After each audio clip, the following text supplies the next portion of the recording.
Hey, bonsoir tout le monde, Martin, chasseur des îles. J'espère que vous allez bien. Euh, à soir, on va voir au fur et à mesure que la veillée va avancer. Yannick va peut-être venir nous rejoindre. Il y a eu une petite urgence de son côté, fait que ça a été retardé pour le début du live. Mais on a quand même notre invité Pierre qui est avec nous. Pierre, je vais te laisser te présenter. Bonsoir tout le monde, bienvenue au live. Merci à l'équipe des Chasseurs des Îles pour l'invitation. Mais moi, c'est Pierre Roy, aussi connu sous l'appellation de l'Appel du Roi. Pourquoi Pierre Roy? Pourquoi l'Appel du Roi? C'est que je voulais faire une séparation entre le Pierre Roy perso et le Pierre Roy qui a une passion pour la chasse et la pêche. Puis comme j'adore les chasses d'appel, j'adore communiquer avec les animaux. Là. Pour moi, Docteur Dolittle, quand j'étais jeune, pour moi, ça m'a marqué. Là. Fait que j'ai décidé de faire un jeu de mots avec mon nom, parce que mon nom de famille, c'est Roy, puis R-O-Y, évidemment, mais R-O-I, ça se prononce de la même façon. Puis quand on va dans la forêt, puis qu'on se met à appeler puis à caller, on veut toujours avoir le plus beau, le plus gros, on va avoir le roi de la forêt. C'est ça que j'ai appelé ça, l'appel du roi. C'était simplement pour faire une séparation entre le Pierre-Roi perso et le Pierre-Roi qui a une passion pour la chasse et la pêche. Je suis pro-staff pour différentes compagnies. Donc, ce soir, on parle d'arbalète, donc je suis pro-staff pour Excalibur. Je suis pro-staff pour la Courroie Elite, pour les produits extrêmes CG, des produits de chasse et pêche, d'ours, chevreuil, orignal, dindon, etc. Puis, tout récemment, une toute nouvelle compagnie aussi, Nature Tracks. Eux autres, bon, ils ont des sacs cadeaux, ils ont des sacs de transport imperméables. À date, c'est correct.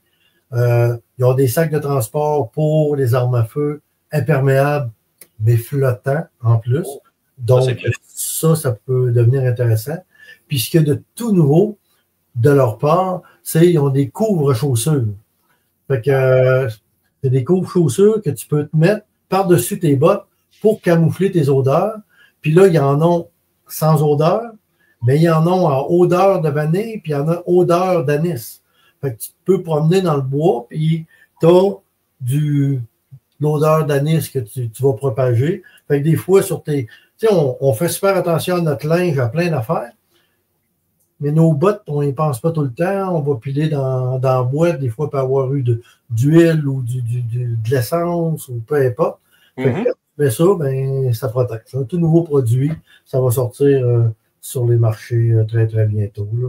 Puis, c'est ça. Là. Sinon, ben, je m'amuse.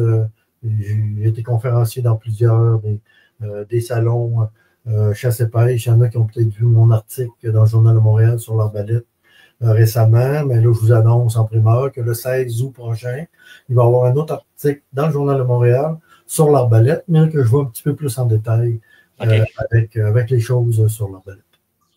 Ah, ben c'est super. Parce que je sais que moi, j'ai vu quand même une couple de capsules que tu as faites, tout ça, surtout sur le dindon dans le passé. Oui. J'avais trouvé ça super intéressant. Moi, j'ai commencé dans la chasse par la chasse au dindon parce que c'est quelque chose qui m'a appelé. Je trouvais ça vraiment spécial. Oui, c'est une belle chasse, effectivement. Écoute, quand tu colles un orignal, puis qu'il te répond, puis qu'il s'en vient, puis que tu entends le panache, puis la grosseur que ça a, il n'y a pas grand-chose qui bat ça. Sauf que ça, tu ne l'as pas nécessairement tout le temps, puis souvent. Le dindon, lui, c'est la même affaire. C'est juste qu'il pèse 800 livres de moins. OK? Mais sauf que lui, tu as de l'interaction souvent avec lui. Fait que c'est ça qui est le fun avec cette chasse-là. Oui, exact. C'est ça que je guide au dindon parce que c'est pas moi qui le tire, mais c'est moi qui jase avec. Fait que moi j'aime bien mieux jaser avec le dindon que de le tirer. C'est quasiment le meilleur bout, finalement. Ben oui, le meilleur des deux mondes. Là, fait que ça. Fait qu'on a beaucoup de plaisir là-dessus, effectivement. Ah, ben, crème, c'est super. Écoute, je vais te laisser présenter les deux bêtes que tu as en arrière de toi. Là, à notre monde. Oui, bon, ben, comme j'ai dit tantôt, moi, j'étais avec Excalibur depuis une couple d'années, là, faire 5. Le temps passe trop vite, là. Fait que ça fait au moins 5 ans, c'est sûr, là. 5-6 ans avec eux autres. L'arbalète, l'arc et l'arbalète, je chasse avec ça depuis longtemps.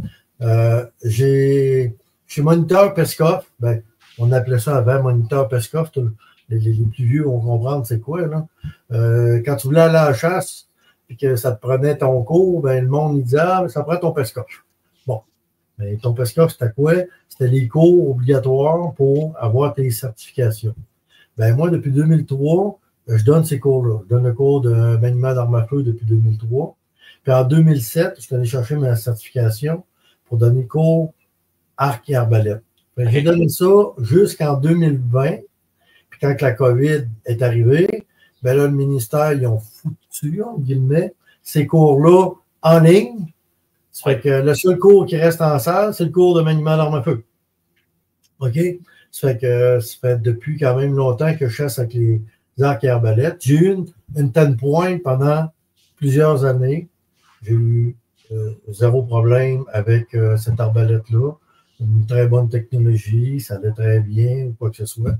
Là, à un moment donné, là, je suis arrivé avec Excalibur, que je connaissais déjà, mais bon, j'avais ma 10 points, puis j'étais, entre guillemets, correct avec la 10 points que j'avais. Mais sauf que là, en embarquant avec Excalibur, je sais qu'une 10 points, ça ne marche plus. Fait que là, je suis embarqué avec eux autres, puis j'ai commencé à en apprendre plus, à découvrir le produit, puis là, je m'aperçois que les produits sont réellement intéressants. J'avais, jusqu'à tout récemment, la Twin Strike, l'arbalète qu'ils ont faite, qui avait 2 branches, on peut tirer 2 flèches. Pas nécessairement 2 flèches en même temps, parce qu'il y avait 2 détentes. Quoique, il n'y a rien qui empêchait mécaniquement de peser simultanément sur les 2 détentes. Mais c'était clairement pas recommandé. OK?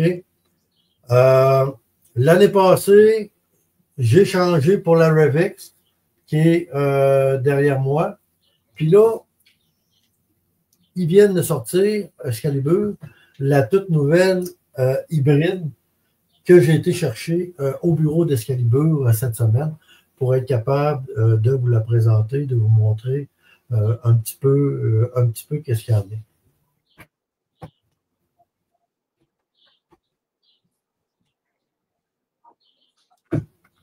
C'est parce que ce qui est le fun d'Excalibur, c'est ce que j'ai comme arbalète, moi aussi. Yannick, la même chose. Ce qui est plaisant, c'est que même en temps de chasse ou quoi que ce soit, tu es dans ta cache, il arrive un avarie, tu brises une branche, tu brises une corde, tu es capable, si tu as la branche avec toi, naturellement, puis une corde de spare, tu es capable de la remplacer, tu es capable de faire ça sans avoir d'aller au magasin et de perdre ta journée de chasse. Puis moi, j'ai fait des tests aussi. J'avais fait un test sur la Twin Strike, puis j'ai changé la corde. J'ai mis une nouvelle corde. Puis les nouvelles cordes que Excalibur fournit, ils ont déjà été pré-testés, pré-tirés. Ça fait que quand j'ai mis ça sur mon arbalète, j'ai tiré, puis ça a la même place que ça allait. OK. C'est ça. Fait que ça, c'est la Revex qui est sortie l'année passée. Il y a 2 couleurs de camo. Moi, j'ai cette couleur de camo-là. La grosse différence qu'il y a avec cette arbalète-là, c'est que le système de crinque est intégré. Ça fait que la crinque, elle est ici. OK? Fait que j'ai pas besoin de courailler après. Le système de crinque, on l'a OK? On l'a ici de ce côté-là pour être capable de crinquer. Puis c'est tout le module qui descend, qui va venir chercher ma corde. OK. Fait que j'ai pas besoin de système. Parce que là, c'est peut-être un peu plus difficile à démontrer comme ça. Là. Mais sur YouTube, j'ai mis une vidéo, peut-être essayer de le faire quand même. Si je décroche ça ici. C'est-tu décroché? OK. Ouais, là, regarde, vous voyez le module qui descend, là? C'est tout le module au complet qui descend. Il faut le tasser. Ouais, parce que si on regarde les anciennes arbalètes Excalibur, un peu comme la mienne, la 340, je peux mettre une crinque dessus, mais en réalité, c'est juste un mécanisme qui fait exactement la même chose que la corde à main. Il y a toujours les deux crochets à l'installer, c'est la corde, puis on le remonte jusqu'en haut. C'est ça. Fait que ça, ici, le module qui est ici, il descend en bas. Quand je suis rendu en bas, ça fait clic. Puis quand je retourne la poignée de l'autre côté, ben là, je remonte le module par en haut. Puis quand ça fait clic par en haut, ma corde est crinquée. Ma corde est crinquée. Fait que, puis si je veux décrinquer, ben, je la déclipe d'en haut puis je redescends jusqu'en bas. Fait que ça, c'est une belle avancée technologique qu'avaient fait eux autres l'année passée.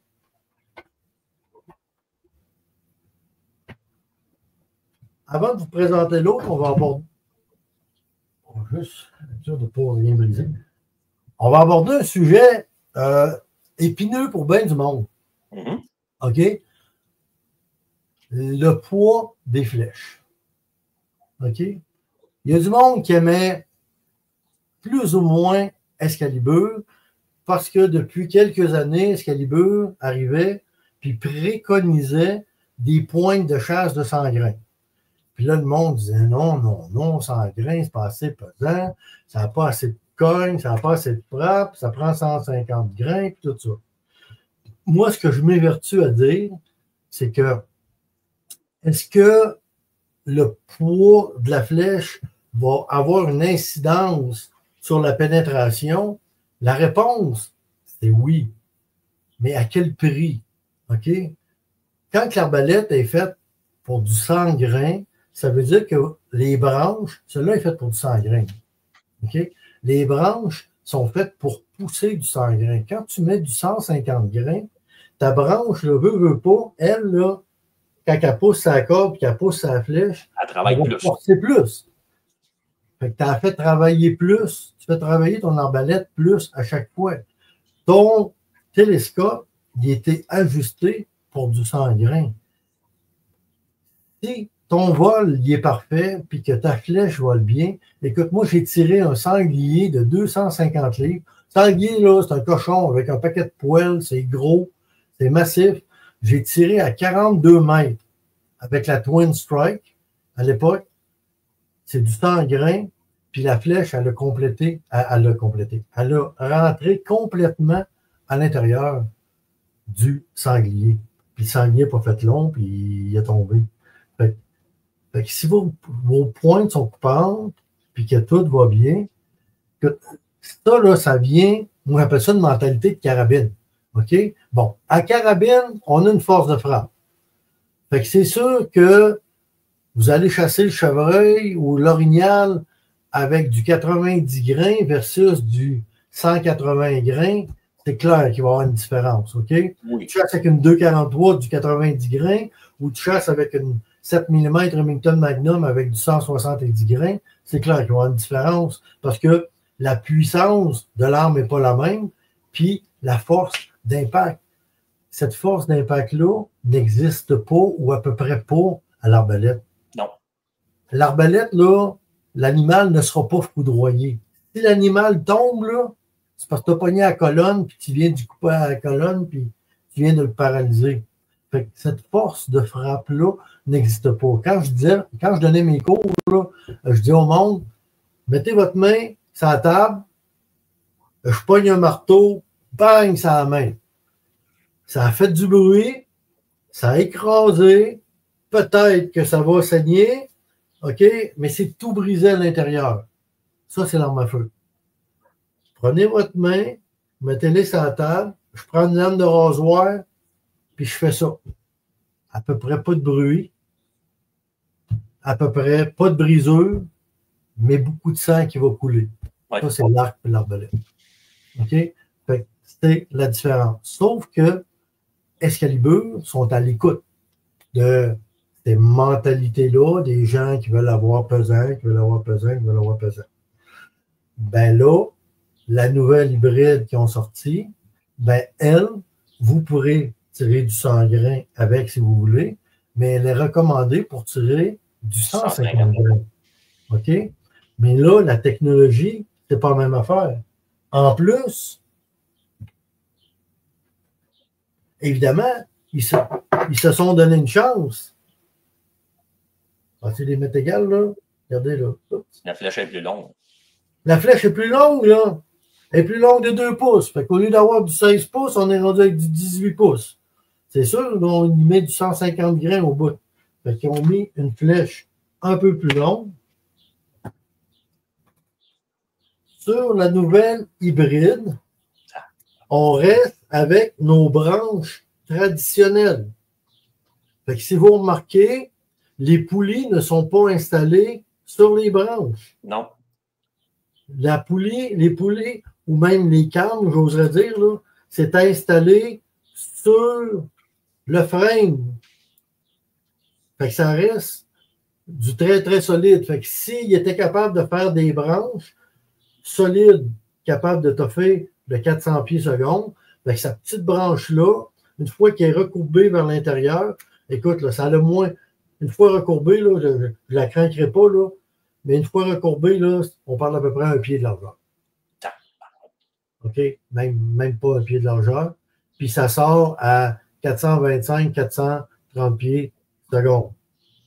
Assez impressionnant. Fait que, puis c'est le même principe que la Revex. C'est tout le module ici qui descend avec une strap qui vient chercher votre corde puis qui la remonte en haut. Fait que c'est le même principe que la Revex. La seule différence, c'est que là, maintenant, mais votre système de poulie. Fait que c'est encore le même principe qu'avant, les branches traditionnelles, mais là, pour fouetter la corde, pour l'aider, là, on a mis les branches plus petites, aussi solides qu'avant. Puis là, on a ça pogné après le frame. Fait que c'est beaucoup plus solide, beaucoup moins briseux que des poulies installées sur les branches. Si vous remarquez, je vais essayer de le filmer, là. Regardez au bout, là. J'ai une fente ici en bas pour ma corde, puis en haut, juste au-dessus, là, il y a une autre fente, là. OK, Si ouais. vous arrivez à la voir comme il faut, là. Il y a une autre fente en haut. Bon, ça, cette fente-là, ça sert à quoi?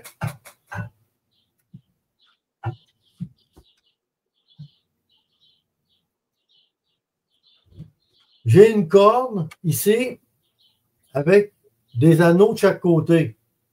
Ça fait que je vais venir introduire dans ma fente de chaque côté l'anneau dans la fente qui est supérieure, qui est au-dessus. Puis avec ça ici, je vais être capable de venir ramasser cette corde-là, puis la crinquer. Là, je vais être capable de plier mes branches. En pliant mes branches, ça va rendre complètement lousse ma corde. Ça veut dire quoi? Ça veut dire qu'avec ça, vous êtes capable de changer votre corde vous autres même. Vous avez une corde de spare, il arrive de quoi? Dans le bois, vous prenez ça, vous loussez ça, vous changez la corde, puis vous redécrinquez. C'est le même principe que la Twin Strike. La Twin Strike est installée de la même façon. OK? Fait que la nouvelle, les branches, les poulies sont solides parce qu'elles sont sur le frame. Puis en plus, versus les autres modèles qu'on connaît, les autres compagnies qu'on connaît, la plupart des autres compagnies qu'on connaît, on est capable de changer, même si un système à poulie, on est capable de changer nous autres mêmes la corde. Oui, parce que c'est ça, c'est qu'un arbalète normal, la poulie, si ta corde à brise et que tu es en position de chasse, mais ta journée est finie. Il faut que tu t'en ailles au magasin avec. Il n'y a rien à faire. Ouais. Il y a un de mes chums que ça y est arrivé, lui. Je ne sais pas comment il a fait, là, mais sa pointe de chasse, il a accroché sa corde avec sa pointe de chasse. Puis là, moi, j'ai vu quelques petits poils dans les airs. Il s'appelle Pierre, lui, tout. Je dis, Pierre, tu ne peux pas garder ça de même. Là. Ben là, j'ai dit, crève. J'ai dit, mec, tu crains ça, là. J'ai dit, ça va tout te péter dans la face. Fait que c'est ça. Fait que là, on est parti, puis on est redescendu, puis là, on chassait en Gaspésie à l'époque, là.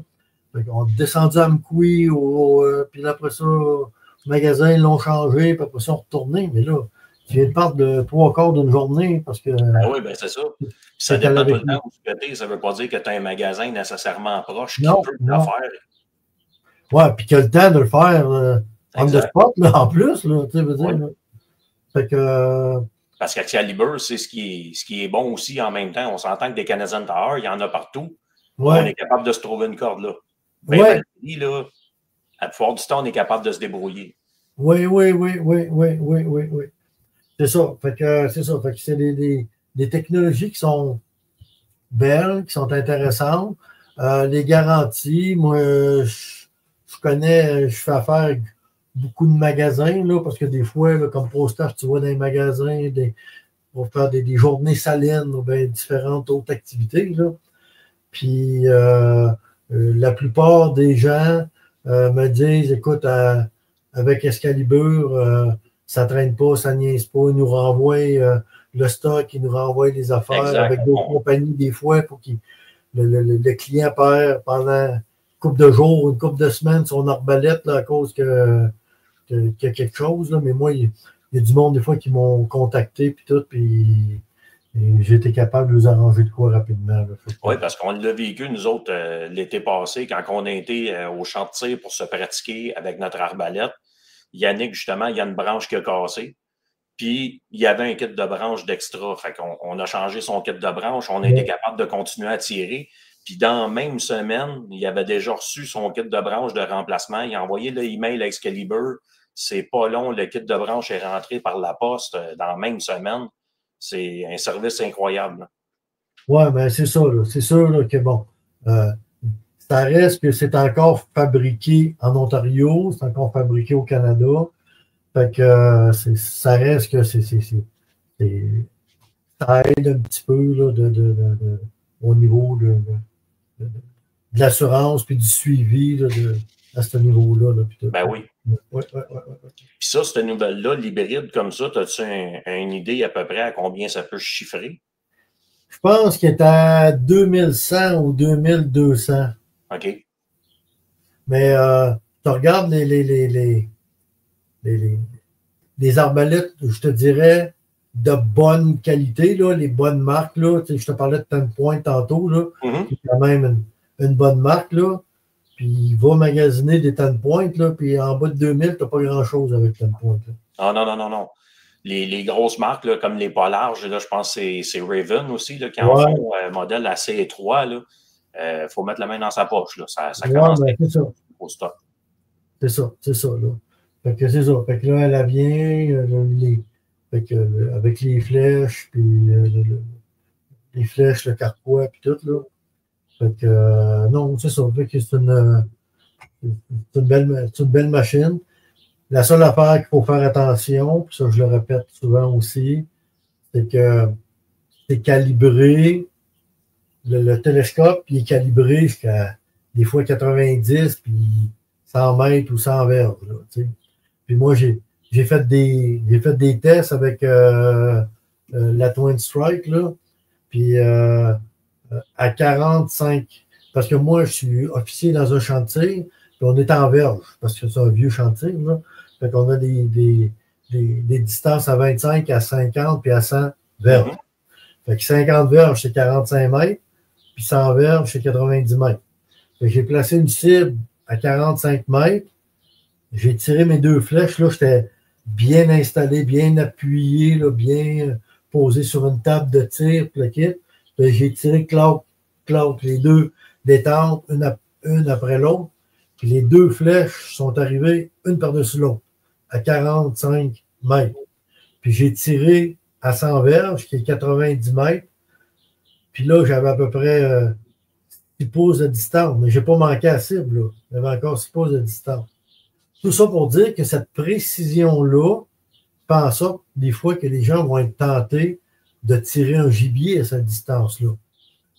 Il ne faut quand même pas oublier que, bon, un orignal, 45, 50, si tu es sûr de ta shot, puis que tu as pratiqué, puis que les conditions sont belles, puis que le vent, les branches, etc. est là, ça pourrait aller. Par contre, un chevreuil, là, ça bouge tellement vite sur le son que ça fait, là. C'est que c'est ça, il faut se garder une petite gêne.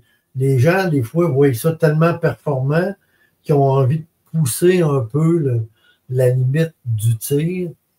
Puis écoute, moi j'ai tiré un 7 points l'année passée avec la Revex. J'étais à 30 mètres, puis c'est à peine s'il a bougé un petit peu, la flèche a passé bord en bord. Mais ça reste que c'est un chevreuil. Mais je l'aurais vu à 50, puis je l'aurais pas tiré. C'est ça, c'est que ça reste, comment je dirais, contrairement à la carabine, ça reste une chasse un peu comme à l'arc. C'est une chasse de proximité. Oui, tout à fait. Fait que si tu veux vivre ce côté-là d'être prêt, c'est une belle machine pour faire ces chasses-là. Mais si tu veux faire des tirs de longue distance, t'es mieux de rester à carabine à ce moment-là. Là. Oui, c'est clair, c'est clair. Là. Mais c'est parce que les armes de jet, que sont l'arc et l'arbalète, ont des côtés positifs, ont des côtés négatifs. OK? Bon, carabine, tu as une force de frappe que tu n'as pas à l'arc et l'arbalète. Par contre, carabine, habituellement, tu vas être plus loin de ton gibier. Carabine, quand tu viens de tirer, là, tu viens de te faire péter les oreilles par ton coup de feu. Fait que là, pendant quelques secondes, tu n'entends plus rien. Fait que c'est important de regarder, on appelle ça regarder à travers le tir, pour être capable de voir la réaction de l'animal, pour voir vers où il s'en va, parce que tu ne l'entendras pas nécessairement vers où il s'en va. Tu vas peut-être voir, mais tu n'entendras rien.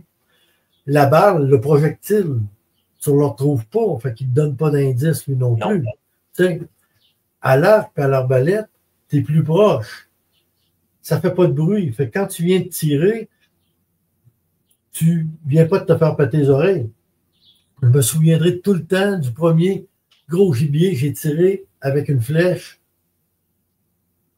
Ça m'avait tellement impressionné le son que ça fait, une flèche qui rentre dans un gibier. Là, je m'attendais pas à ça. Là. Fait que ça a fait comme wow. Tu sais, veux dire? Fait que tu entends l'impact de la flèche.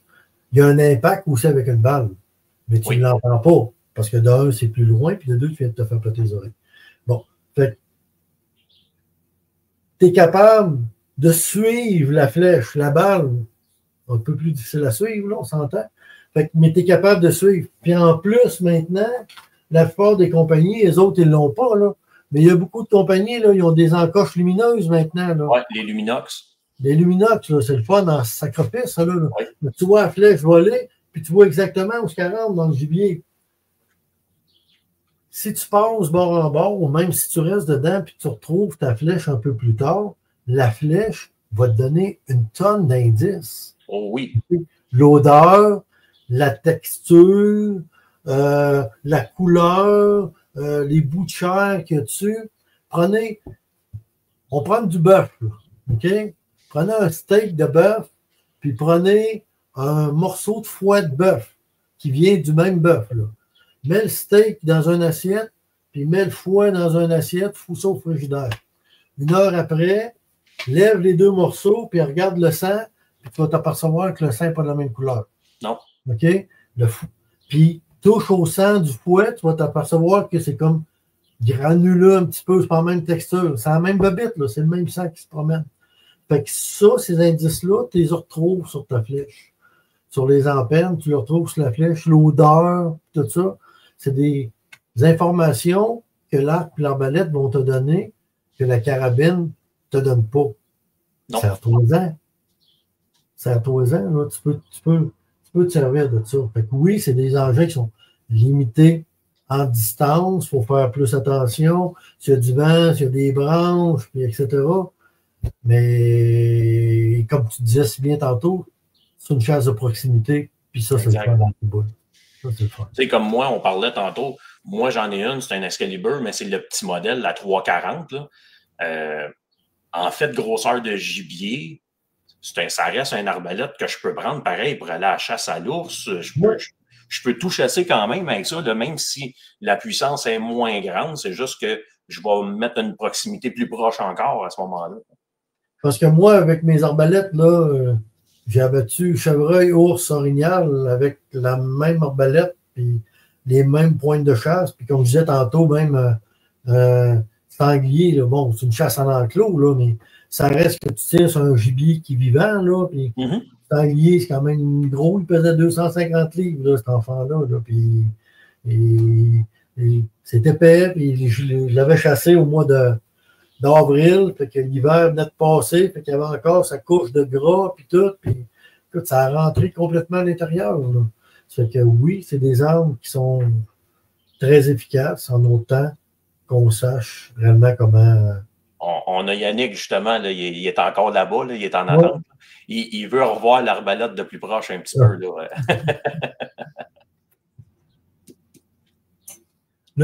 L'affaire qui est le fun, c'est ça qui est ici en dessous, là. OK? Ça, c'est bon, ça sert à mettre son pied dedans. Oui. Quand il est de même. Mais quand vous le mettez comme ça. Oh, Colin! L'arbalète, elle se tient tout seul. Fait que ça, c'est le fun. Ça, c'est le fun parce que tu es capable de l'étrier, de le virer à 90 degrés. Puis quand tu le vires à 90 degrés, bien là, l'arbalète, elle tient tout seul. Oui, parce qu'on s'entend qu'avec le mécanisme de la crinque, tu n'as plus nécessairement le même besoin de te mettre le pied dedans pour la crinquer. Là. Ah non, l'effort, écoute, un enfant de 12 ans peut crinquer ça facilement. Là. Ça fait que moi, au salon à Québec, à Saint-Hyacinthe, j'étais au kiosque là, d'Excalibur, puis on faisait essayer des Excalibur, puis il y a des gens qui arrivaient et qui disaient hey, moi, j'ai des problèmes de dos, ou il y a des dames qui arrivaient. Ouais, ben moi, je trouve ça raide, là, crinquer l'arbalète de mon chum, là, ça n'a pas de bon sens. T'en as une qui est facile à crinquer.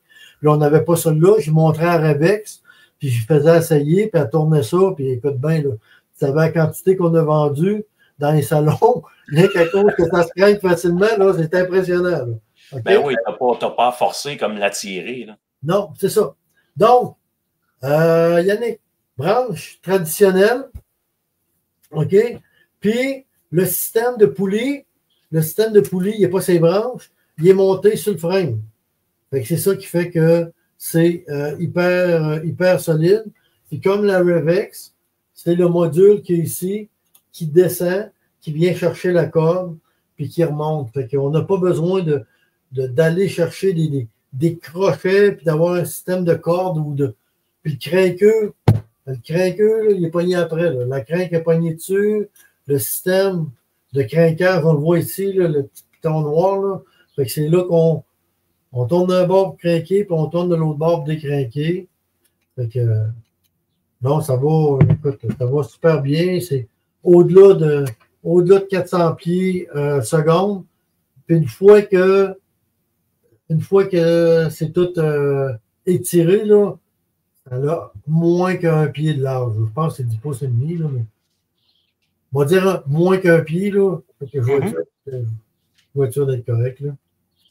Fait que non. Puis, les autres arbalètes, la Revex, la pointe, les empennes sont toutes de la même couleur. Celle-là, ils ont fait l'encoche est différente. Fait que celle-là, ils ont fait une plume qui n'est pas de la même couleur. Okay. Qu'on appelait dans le temps de l'arc la plume coque. OK? Fait que selon le type d'appui-flèche qu'on avait, on avait la plume coque en haut ou la plume coque en bas. OK? Fait que la plume qui est d'une autre couleur, c'est elle qui va venir rentrer dans la fente de l'étrier pour s'en venir jusqu'au bout. Puis quand vous poussez la flèche jusqu'au fond, ça accote. Tu penses que tu es arrivé? Non. Pousse encore. Il faut que ça fasse le petit clic jusqu'à la fin, parce que sans ça, tu pèses sa détente, ça ne partira pas. Fait que si tu pèses sa détente, ça ne part pas. Voyons, pourquoi ça ne part pas? Il a enlevé mon sein, quoi que ce soit. C'est parce que ta flèche ne peut pas rentrer jusqu'au fond. OK. Une petite shot de plus, le petit clic supplémentaire pour la rentrer. Fait que des fois, c'est niaiseux, là, mais ça peut faire manquer un gibier ça, si la flèche n'est pas bien rentrée. Oui. Tu pèses ta détente, que le coup part pas. Et oui, Yannick, je vais te confirmer, c'est exactement le même mécanisme que la tienne. On en parlait justement tantôt. C'est la même chose. Il y a une Revex, lui? Lui, il a la 420 takedown. Ah, OK, ouais. Il marquait une autre affaire. Il demandait qu'est-ce que toi, tu penses de la Twin? Je sais, tu disais tantôt, tu es un petit peu totu, tu as eu une Twin, tu es rendu avec une Revex, puis tu as essayé celle-là aujourd'hui, l'hybride. Un genre de petit comparatif, les trois, tu compares ça comment? La Twin, je trouve que c'était une belle idée, puis une idée innovatrice, de pouvoir tirer deux flèches. Tu sais, si on remonte bien longtemps en arrière, OK, les premières carabines ou fusils qu'ils ont inventés, c'était des fusils à un coup. Ben, quand ils ont inventé, après ça, qu'ils sont arrivés avec les juxtaposés, ben, les superposés, ou sont arrivés avec les systèmes, le premier système à répétition, c'est le système à levier, plaquette, avec Winchester. Là, le monde a dit, ouais, pourquoi tu as besoin de 3 balles, en prends rien qu'une? Parce que là, j'ai entendu tous ces commentaires-là, moi, là. Pourquoi 2 flèches, puis tu sais, t'en tires rien qu'une, quoi que ce soit. Bon. Faut pas oublier qu'Excalibur, c'est pas juste un marché québécois, c'est un marché qui est mondial. OK? Le marché américain est très fort. Okay. Il marche beaucoup aux États-Unis. Il y a deux chasses qui marchent beaucoup aux États-Unis. Une, parce que les gens adorent le gibier, puis l'autre, parce que le gibier les écœure. OK? Bon. Ben, la réalité, c'est ça. La chasse qui aime le gibier, c'est le dindon. OK? C'est toutes des tripeux de dindons là-bas. Oui. Est-ce que tu as une possibilité de tirer une flèche sur un dindon, puis s'il y en a plus qu'un, de te revirer puis de t'en tirer un deuxième? La réponse est oui. OK?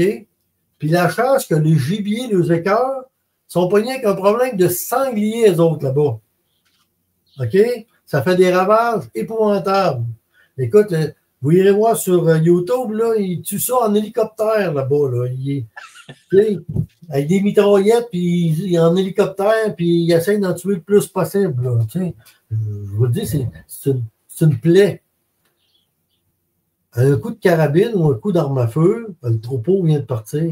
Un coup d'arbalète, peut-être que tu as la chance qu'il va y en avoir un qui se tasse, puis voyons qu'est-ce qui se passe, puis peut-être que tu vas avoir la chance d'en tirer un deuxième. Ben, c'est parce que ça reste toujours avec l'avantage du côté silencieux de la chose versus oui. l'arme à feu. Oui. Ton deuxième coup est plaisant de ce côté-là. Oui.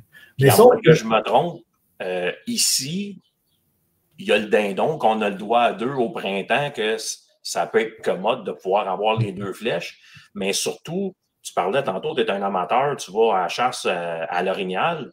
À l'orignal, ça peut arriver que tu ailles attirer plus qu'un coup pour ton orignal. Là. Oui, mais malheureusement, au Québec, c'est à peu près le seul gibier qui te donne une chance, peut-être, de tirer une deuxième flèche. C'est ça. Parce que le chevreuil, aussitôt que tu as tiré une flèche, oublie ça. Là. Ah non, lui, il décolle. Là. Puis l'ours, là, c'est rare en sacrifice que tu as une chance de mettre une deuxième flèche dedans. Là. Tu sais, ça fait que par rapport à ça, le besoin n'a pas été aussi grand que les gens auraient espéré. Okay. Ou même que Excalibur aurait espéré comme tel. On s'attendait à un engouement très fort. Puis finalement, ça a été quand même assez léger. Là, ça a été correct. Moi, j'ai apprécié de l'avoir. La beauté d'être ProStar, c'est que quand il y a les nouveaux produits qui sortent, ben, tu peux les avoir, bon, pas gratuits, mais à moindre coût. Fait que là, ça te permet de changer et d'aller voir d'autres choses. Okay? Ben oui. Bon, là, je te dirais que la hybride me change, me tente, mais là, je viens de changer l'année passée. Là. Fait que là, on va tu es en train de répondre justement à la question que je me préparais à te poser. Ouais. Maintenant que tu l'as essayé, l'hybride aujourd'hui, que tu compares avec ta Revex, as-tu le goût de changer? La seule raison que je changerais, parce qu'en termes de bruit que ça fait à décoche, c'est pareil. OK. OK? En termes de vitesse, ça rentre en même place. Écoute, l'autre, là, elle rentre en même place. Le fait d'avoir 150 grains pourrait peut-être être potentiellement intéressant. Quoique moi, je vis très bien avec le 100 grains. L'affaire, c'est que moi, je fais très peu de watts, surtout à l'orignal, là, je fais beaucoup de chasse fine. Puis même cette année, je vais y aller à l'arbalète, à chasse fine encore. D'avoir une affaire de 10 pouces et demi de large au lieu d'avoir l'autre qui est large de même, peut-être que j'aimerais ça. Ouais, le côté un peu run and gun qu'on peut appeler. Ouais, Là, ouais. Le rend plus plaisant de cette largeur-là. Là. Ouais, c'est ça. Puis en plus, qu'elle a le même mécanisme de crinquage que la Revex. Puis ça, j'adore ce mécanisme-là. Là. C'est plus de corde à traîner. Là. Moi, sur la Twin Strike, là, j'avais un gros bidule bleu qu'il fallait que je clippe en haut. Avec les deux cordes que tu descends avec les crochets. Avec deux cordes que tu descends. Puis quand tu as fini, ben ton gros bidule bleu, là, c'est pesant, ça. Oui. Tu as déjà pesé ça, là, ça pèse un peu. Là. Fait que là, il faut que tu fous ça dans ton pas de sac. Parce que si tu as besoin de recrinquer plus tard, il faut que tu l'aies. Puis là, moi, dans mon pas de sac, j'ai déjà plein d'affaires. Je traîne des caméras, je traîne une sorte de colis de patente. Fait que là, à un moment donné, tandis que là, avec la Revex, tu as tout dedans. Fait que tu viens pour. Tu as juste le module à descendre, tu as juste le module à remonter. Ça fait que, considérant que le même mécanisme, la même vitesse, là, on parle juste de largeur. Est-ce que ça vaut la peine de changer pour la largeur? Présentement, moi, non, mais j'avoue que c'est tentant, là, parce que. Écoute, on a Mario qui marque, lui, il commence à l'arbalète cette année au chevreuil. Écoute, honnêtement, j'ai vécu ça. J'ai fait ma première chasse un peu l'an passé. L'année d'avant, j'avais eu un petit Bambi, puis cette année, j'ai eu une belle femelle. C'est vraiment trippant parce que tu l'as. Écoute, on l'entendait mâcher les pommes en avant de nous autres. T'avais l'odeur de la pomme qu'elle mangeait. C'était écœurant, c'est le fun. Je l'ai pognée, je pense qu'elle était à peine 20 verges. Là.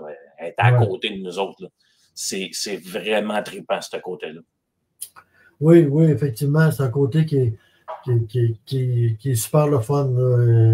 Bon, j'ai tiré un orignal à 11 mètres puis un ours à 16 mètres.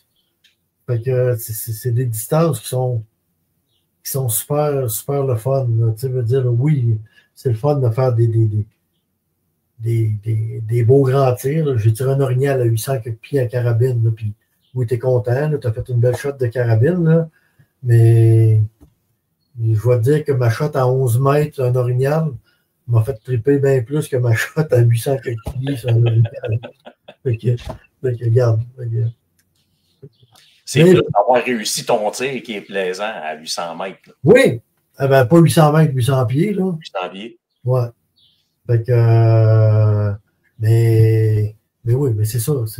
C'est le côté plaisant. Par contre, vu que tu es proche, ça implique qu'il faut que tu fasses attention à plus d'affaires. Il faut que tu fasses attention à tes mouvements, il faut que tu fasses attention à tes odeurs. Oui. La beauté de l'arbalète, c'est qu'elle est crinquée à l'arc. Le gros défi à l'arc, c'est que quand le gibier se présente, puis que là, tu es prêt, le mouvement des tirés, c'est un énorme mouvement. Oui. Si le chevreuil il est tout seul, c'est une affaire, il peut se tourner d'un bord ou quoi que ce soit, ou il passe vis-à-vis d'un arbre, là, tu as le temps d'étirer, puis après ça, là, il te reste à te placer. Mais s'ils sont 4-5, là, tu as 4-5 paires de yeux là, qui te regardent, là, fait que là, ça veut pas dire qu'il y en a un qui ne va pas te détecter puis se mettre à taper du pied ou à souffler, là. Oui. Fait que, tandis qu'à l'arbalète, tu es déjà tout craqué, là. Fait que tu vois arriver quelque chose, quoi que ce soit, il te reste juste à épauler et à étirer. Fait que tu n'as pas ce mouvement-là à faire, mais tu as toute la proximité, comme tu disais tantôt, de l'entendre respirer, de l'entendre manger, d'entendre ses vocalises aussi, parce que ça jase entre eux autres des fois aussi. Puis quand ça part, ben, tu entends vers où qui s'en va, puis tu entends ça craquer. Là. Oui, ben c'est ça. Moi, quand j'ai tué ma femelle, écoute, j'étais dans une tente.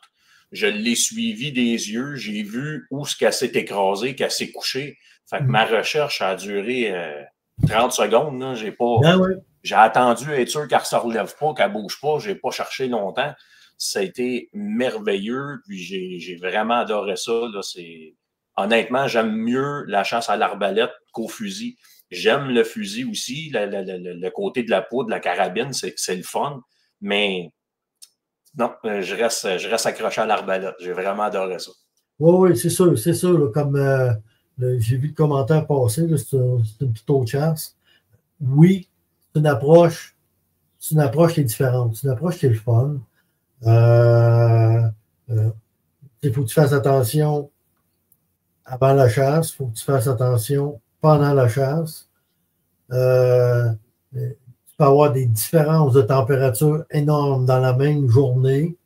Fait que faut que tu sois capable d'adapter ton habillement ou quoi que ce soit en fonction de ça. S'il fait moindrement chaud, ben tirer un chevreuil au mois de novembre, là, quand il fait 1 ou 2 degrés, tu peux, entre guillemets, prendre un peu plus ton temps que s'il fait 22 ou 23 degrés, puis que là, il fait chaud, puis tu as les mouches tout le tour, puis fait que regarde, fait que ça aussi, là, il y a plein de choses qu'il faut que tu prennes en considération avec l'arc et l'arbalète. C'est comme nous autres, on va aller à l'Orignal à mi-septembre.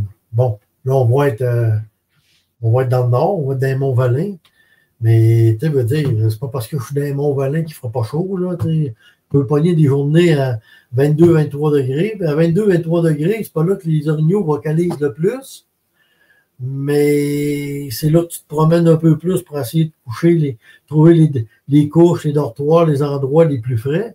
S'il y en a un qui se présente à cette température-là, tu le ramasses, mais il faut que tu sois prêt. Il faut que tu sois prêt à le ramener, exact. Ben oui, il faut que tu sois prêt à gros ouvrage, là, parce que là, quand il fait chaud, là, tant qu'il est debout, là, il n'a pas de problème. C'est quand il est à terre.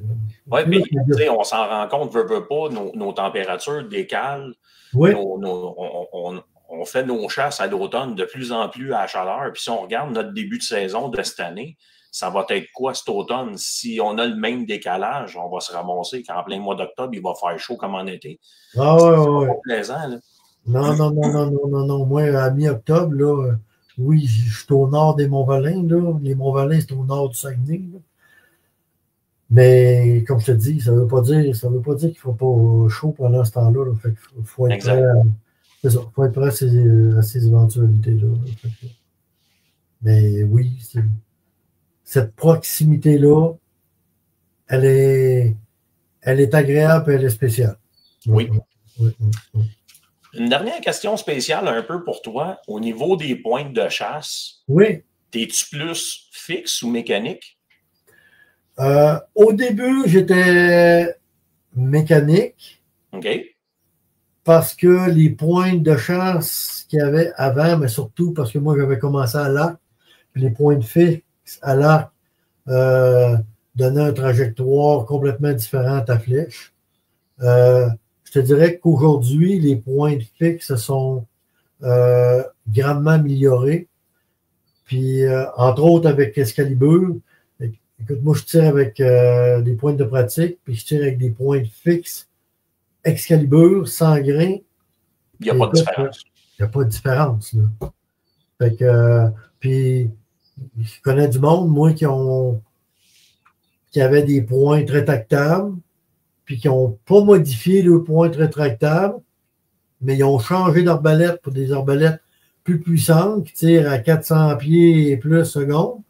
Puis là, ben, qu'est-ce qui se passe? C'est que ces pointes rétractables-là n'étaient pas faites pour tirer avec une poussée aussi grande au début.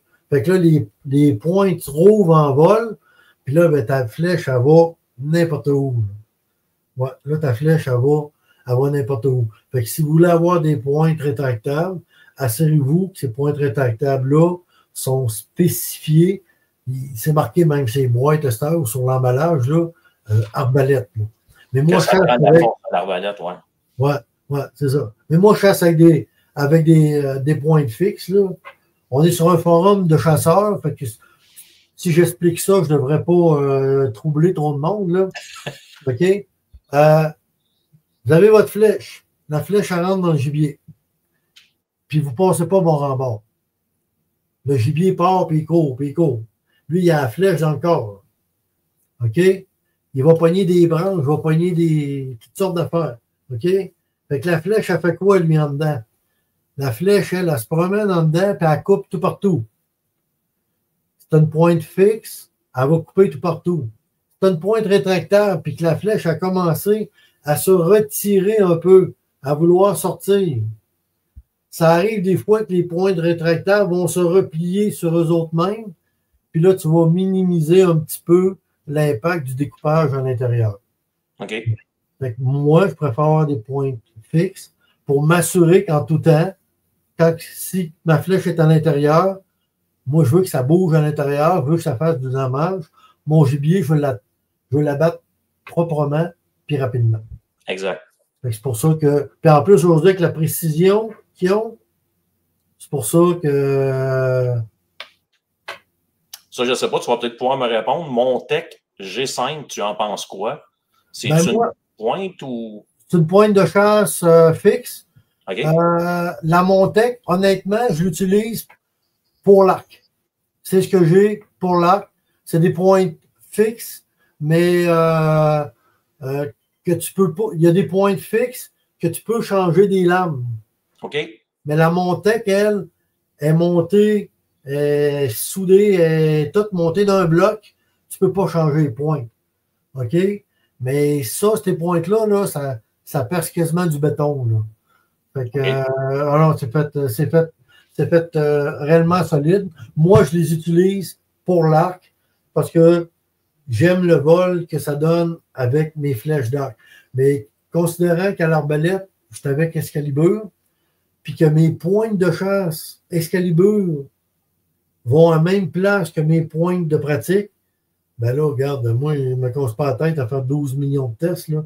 Je sais que quand que je vais visser ma pointe de chasse, ben, avoir le même résultat. Je vais avoir le même résultat. Petit truc en passant, quand vous mettez une pointe de chasse fixe au bout, mettons qu'il y a 3 lames, là, les 3 lames, c'est réellement les plus populaires, là, il faut s'organiser que les 3 lames, il faut que ça soit en lignée avec vos empennes. Fait que là, tu regardes, puis là tu t'organises pour aligner ça. Sauf que quand tu prends, mettons que c'est une pointe de chasse, là, quand tu prends ta pointe de chasse, puis que tu as la vis, le mané, tu suis les filets, puis le mané, tu accotes. Mais ça ne veut pas dire qu'une fois à côté, tu vas être en lignée. Là, des fois, tu essaies de visser un peu plus, puis là, tabarnouche, il en manque un peu. Puis si tu dévisses pour la mettre égale, bien là, ta pointe, elle tombe lousse, là. Ce que vous faites, vous pouvez aller dans. J'en ai vu dans des chasse et pêche, là. Vous allez où il y a des swivels, puis les hameçons, puis toutes ces affaires-là, là, ils vendent des petits O-rings. Sinon, vous allez dans un magasin de pièces automobiles, là, moi, c'est là que je vais, là. OK? Puis, vous achetez, vous amenez votre pointe, puis vous achetez un O-ring qui fit parfaitement avec la grosseur de ce petit O-ring de caoutchouc. Fait que vous rentrez votre petit O-ring de caoutchouc dans votre pointe de chasse, puis après ça, tu pointes la pointe de chasse, puis là, tu as la vis. Puis là, quand ça commence à devenir serré, là, tu t'enlignes, puis là, le caoutchouc, tu vas être capable de serrer plus un peu ou serrer moins. Puis là, tu vas être capable de l'enligner parfaitement. Puis le petit O-ring ne viendra pas modifier le vol de ta flèche. Okay. C'est un petit truc bien simple, mais qui va être capable d'enligner tes affaires parfaitement.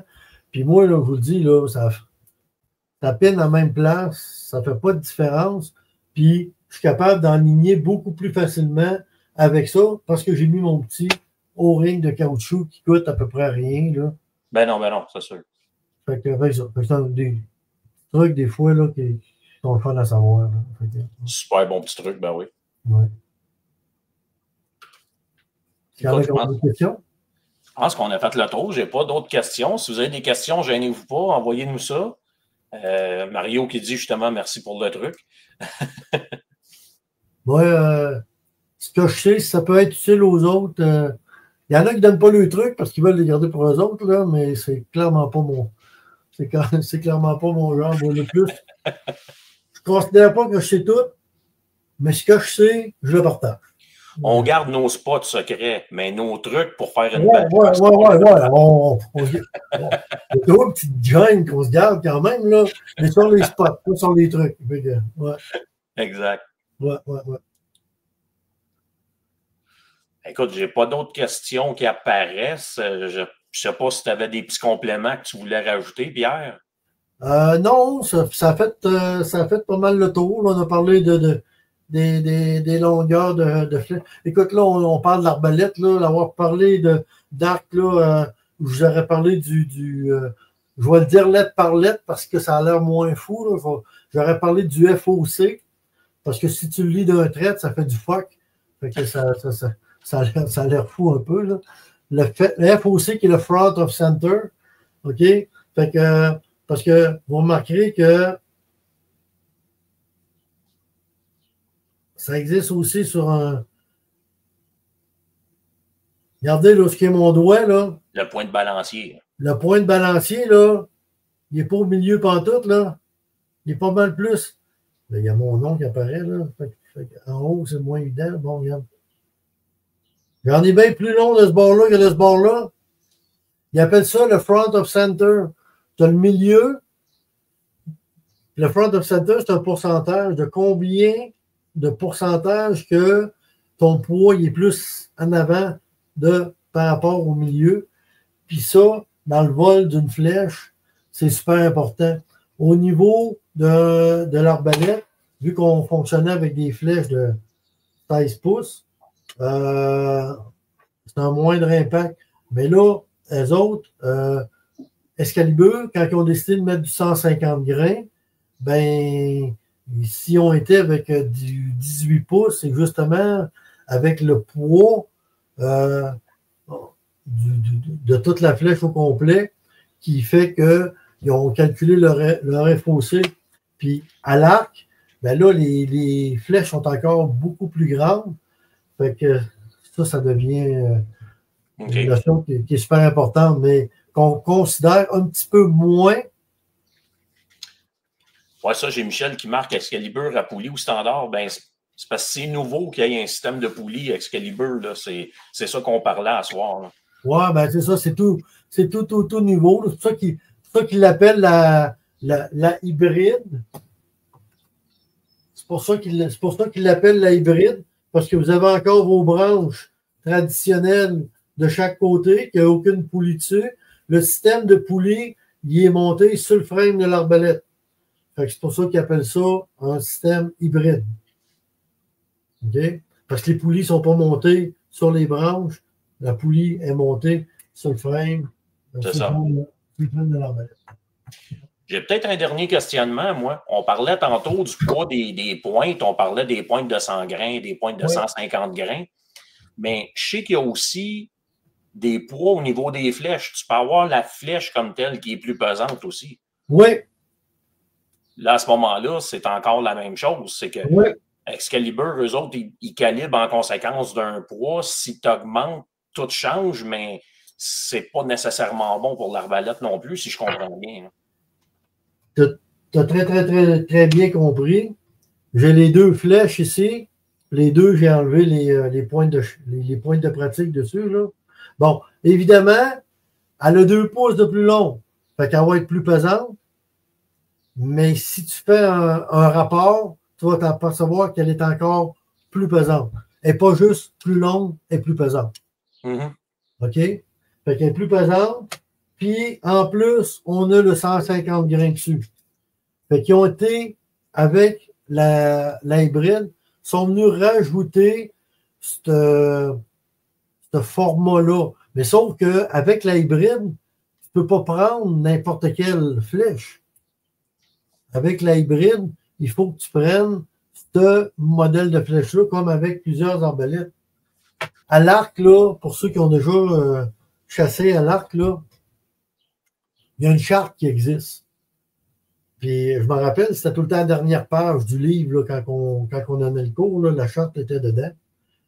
Il y a une colonne. Il y a une colonne que c'est la longe du chasseur. Puis En haut, tu as le nombre de livres que tu as pour tirer avec ton arc. Parce que bon, tu peux avoir des arcs de 40, 50, 60, 70, 80 livres, dépendamment de la shape du chasseur, puis de qu'est-ce qu'il est capable d'y tirer, puis le kit, bon. Puis, tu as un allonge. Un arc, c'est personnel. Fait que moi, mes bras à moi, ils vont être différents. Tu vas prendre quelqu'un de 6 pieds 2. On n'aura pas la même flèche. Il n'y aura pas la même flèche que quelqu'un de 5 pieds 5. OK? Il n'y aura pas la même allonge non plus. Fait que une fois que tu as l'allonge, puis une fois que tu as le poids, mettons que tu tires à 65 livres, bon, mais là, tu arrives, puis là, ça va te dire, OK, parce qu'avant, c'était beaucoup des flèches en aluminium. Fait que, OK, là, ça te donnait la sorte de flèche que tu devais avoir.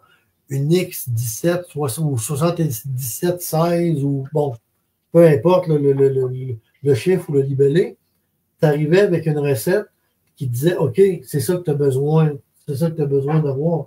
Aujourd'hui, l'aluminium a été presque mis de côté par tout le monde, en tout cas la plupart des chasseurs. Presque tout le monde chasse avec du carbone, puis les fabricants vont recommander une flèche en particulier. Tu peux mettre d'autres choses, mais ça ne veut pas dire que l'encoche va être correcte. Ouais. D'un. Puis de deux, ce poids-là va venir changer sur, d'un, la performance de ton arbalète, puis de deux, la durabilité de ton arbalète. C'est bien mieux d'y aller avec la recommandation du manufacturier. Et oui, Mario, tu as 100% raison. Le succès, c'est pratique, pratique, pratique. Oui. Ça, on ne passe pas à côté. Non. Parce que tu pratiques pour être sûr que ton engin fonctionne comme il faut, qu'il ne te mettra pas d'en face, d'un. OK? Deuxièmement, tu pratiques une question de respect pour le gibier. Oui, beaucoup. Tu sais, pour tirer à la bonne place, pour le tirer proprement. Puis troisièmement, j'oserais dire, pour le respect de tes partenaires de chasse. Tu vas à la chasse à l'orignal, tu es le seul qui a une chance de tirer un orignal, tu n'as pas pratiqué, tu tires tout croche, puis là, tu t'aperçois que ton arbalète était toute. Tu veux dire, le succès absolu, c'est pas ça. Mais tu sais, veux dire, un voyage à l'orignal, là, en bas de 1000$ par chasseur, il n'y a pas grand-chose. Là. Si on a une chance de récolter, puis la personne qui a la chance de récolter, elle a une vieille régaine, elle a de quoi de tout croche, ou il n'a pas pratiqué. Même affaire à carabine, là. Tu sais, le gars, là, j'ai emprunté la carabine à mon père, ça fait 5 ans qu'il n'a pas tiré, mais il m'a dit que la dernière fois, elle tirait bien. Hey, moi, je suis officier d'un chantier, là, puis j'entends toutes sortes d'affaires. OK, là? Du monde qui arrive au chantier, là, pour tirer 3 balles, là, puis qui partent, là, puis qui ont presque une boîte de tirer, là, je vois ça plus souvent qu'autrement, là. Tu sais? Ah, ben, je venais juste pour checker. Je pensais que tout était correct. Mais oui. D'un, merci d'être venu. T'as bien... Mais le monde vient tout à la dernière minute en plus, là. Tu sais. Ouais. Mais l'arbalète, c'est la même affaire. L'arbalète, la beauté, c'est que, bon, je ne devrais pas le dire, là. Officiellement, il faut tirer d'un champ de tir, mais au moins à l'arc et à l'arbalète, si on a des endroits qui sont sécuritaires, on peut au moins pratiquer plus facilement dans des endroits sécuritaires. Oui. Tirer à la carabine un peu partout, c'est nettement pas recommandé, là. Mais à l'arc et à l'arbalète, au moins, c'est plus facile de se trouver un endroit sécuritaire pour pratiquer son tir. Un peu plus de latitude, exact. Ouais. Ah, ben c'est super. Écoute, je pense qu'on a fait le tour. Je te remercie énormément pour ton temps, les belles connaissances que tu nous as apportées. La présentation, c'était merveilleux. Je pense que ça éclaire quand même pas mal de monde sur les produits. Puis, à ce moment-là, ben, tout le monde peut faire un bon choix. Oui, mais ça, mais... Puis, tu sais, les petits trucs là, du O-ring puis des 50 histoires, là, pas bon juste pour Excalibur, là, tu veux dire. Là. Ah non, c'est bon pour toi. Peu importe l'arbalète que tu as, faut que tu sois enligné, puis si tu es capable de t'enligner droite, tu vas tirer mieux si tu es enligné droite. C'est ça. Écoute, on va continuer de te suivre, puis on ne manquera pas. Tu m'as dit, je pense, le 16 août, à ton prochain reportage. 16 août, dans le Journal de Montréal, avec Patrick Campeau, là, un article, fait une entrevue avec lui, là, voir avant d'acquérir une arbalète, là, c'est quoi les principaux éléments, puis tout, là, que les gens devraient regarder. Là. Bon, ça reste que c'est le Journal de Montréal, là, mais bon, il va y avoir ben des choses. Là, puis, on va checker ça, on va partager ça, puis on va partager ta page aussi, faire un petit suivi sur tes choses que tu fais. Ouais, ben c'est ça. Puis il va y avoir de quoi de complètement nouveau? Ben non, pas complètement nouveau. Moi, je suis natif du Lac-Saint-Jean. OK? Puis j'ai appris à pêcher pas mal plus vite que j'ai appris à chasser. Puis, sauf que moi, mes parents n'avaient pas beaucoup de sous, puis ils ont toujours resté en appartement. Puis quand j'avais 7 ans, mes parents ont déménagé à Lévis, ça arrive sud de Québec. Mais j'allais presque à tous les étés chez mes oncles, chez mes cousins, puis les autres, il y avait des chalets sur le bord du lac. Fait que on allait à la pêche, puis le kit. Puis j'ai toujours rêvé, depuis que je suis petit cul, d'avoir une chaloupe. Puis là, ben, je me suis gâté. La semaine prochaine, m'en va me chercher une chaloupe. Puis ceux qui me suivent un peu, vous savez que j'ai mis souvent des photos de pêche à la glace. Là, je m'en viens pour équiper sur la pêche à la glace. Puis je vais à la pêche en Gaspésie à tous les années. Puis à la truite, puis au doré. Puis je fais 50 histoires. Mais là, je vais avoir encore plus de fun parce que là, je vais me chercher mon bateau, flambant neuf, la semaine prochaine. Fait que bateau de pêche. Cool. Fait que c'est ça. Il n'y a pas d'âge. Félicitations pour ton achat. Merci. Il n'y a pas d'âge pour ces rêves-là. Ben non. Écoute, on a glissé mot un petit peu tantôt. Le monde qui nous suit, ils le savent déjà. Yannick a quand même une bonne expérience en chasse, pas en pêche, tout ça. Moi, mon expérience, elle a 2 ans présentement. OK. C'est nouveau, là. Moi, je vais avoir 51 ans cette année, puis ça fait 2 ans que je vais à la chasse, puis que je vais à la pêche, puis on tripe, on a du fun, puis on partage ce qu'on vit, puis c'est cool. Non, mais c'est ça. Mais c'est ça le plaisir, là. Que ça fasse 2 ans ou que moins 30 ans, c'est le même plaisir, là. C'est une passion, puis l'idée, c'est de la partager pour avoir le plus de fun possible, puis d'avoir le plus de monde possible. Puis là, ben moi, le bateau, pourquoi? C'est pour avoir du plaisir, puis je vais en amener du monde. Hey, t'as-tu le goût? Regarde, viens avec moi, viens faire un tour, puis tout, puis... Parce que, bon, chasser tout seul, ça se fait, mais tu as toujours le camp quand tu reviens, puis là, tu te racontes des histoires de qu'est-ce que tu as vu dans la journée, puis tout. Mais la pêche, tu peux le faire à 1, 2 ou 3 dans la chaloupe, puis jaser, puis tu puises le poisson de l'autre, puis yes sir. Hey, ben oui. Tu as tout cet aspect de camaraderie-là qui est là, l'avant, le pendant, puis l'après, puis regarde, on va en parler longtemps de ça aussi. Ben, écoute, c'est super. Je te remercie beaucoup, Pierre, de ton temps. Puis, comme je te disais, on partage tes choses, on continue de se suivre, puis on se rejase sans faute. S'il y a du monde qui ont des questions par après, que ça vous vienne, ou vous autres, n'importe quand, facile à rejoindre via mon site web, via ma page Facebook, l'Appel du Roi. Facile à rejoindre. Fantastique. C'est bon. En te remerciant beaucoup. Salut tout le monde. Bonne soirée. Merci tout le monde. Bye bye.